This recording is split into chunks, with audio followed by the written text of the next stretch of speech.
I denne video kan man se, hvordan man tegner selve vindueskarmen eller dørrammen ind i de huller, man lige har lavet i sit hus.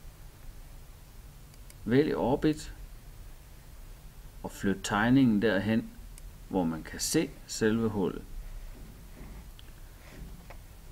Herefter tegner man et nyt rektangel i hullet fra yderside til yderside. Det lyder måske lidt dumt, men man tegner altså en firkant hen over det hul, man lige har lavet. Markerer firkanten, drejer tegningen lidt og vælger igen push-pull. Den her gang skal man bare flytte en lille smule ind.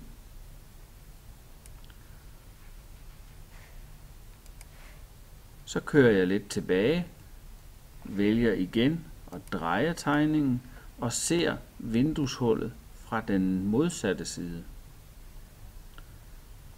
Vær sikker på, at du kan se alle 4 hjørner, før du begynder at tegne. Vælg rektangel, marker fra hjørne til hjørne og fyld hullet ud med en ny rektangel. Vælg herefter igen og marker. Vælg push-pull. Eventuelt dreje lidt først. Vælg push-pull og flyt tegningen en lille smule ind. Nu begynder vi at have tegningen af en lysning og selve vinduet, der nu er uigennemsigtigt. Nu hopper jeg ud på ydersiden af tegningen igen. Spoler tilbage til mit hus kommer til syne. Drejer det hele rundt, så jeg kan se, hvad jeg laver. Og kommer tilbage til det første vindue, jeg lavede. Man skal altid flytte lidt rundt på det hele, så det lykkes.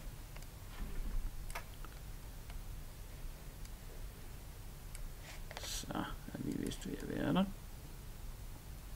Der. Nu kan jeg igen se samtlige 4 hjørner, og det er vigtigt, når jeg skal tegne vinduer. Vælg et rektangel igen, men denne gang tegner man et rektangel en lille smule længere inde. Og nu skaber jeg altså selve vinduesrammen. Den markerer jeg, og her ønsker jeg så at lave et hul, ligesom jeg lavede et hul før til døre og vinduer. Jeg drejer tegningen en lille smule, så jeg kan se, hvad jeg laver. Vælger push-pull, og så kører jeg indad, indtil der står on face. Det skal lige prøves nogle gange, så kommer den til sidst. Frem og tilbage, op og ned. On face og slipper. Nu har jeg altså indsat en vinduesramme med et lille hul i. Jeg kan dreje den rundt, og jeg kan se, hvad jeg har lavet. Og med andre ord, så har jeg altså lavet et vindue med en karm. På samme måde laver man over ved døren en dørflade, en dørkarm, alt afhængig af, hvad man vil. Flytter først tegningen derhen, hvor man skal bruge den.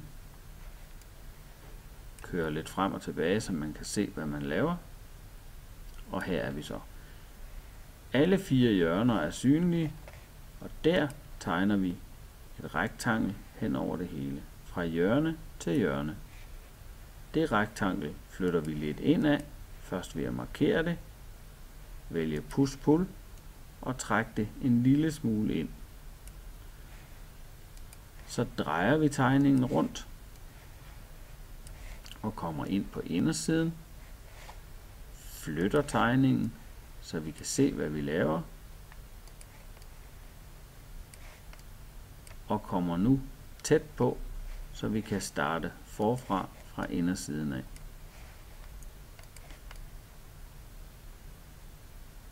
Alle 4 hjørner er nu synlige, og nu kan jeg tegne rektangel fra hjørne til hjørne.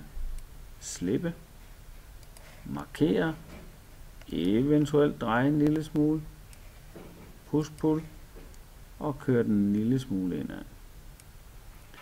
Herefter går jeg tilbage til ydersiden, finder min dør frem igen.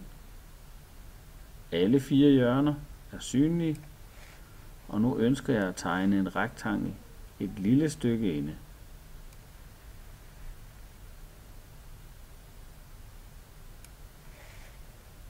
Her markerer jeg drejer, og jeg bruger push-pull.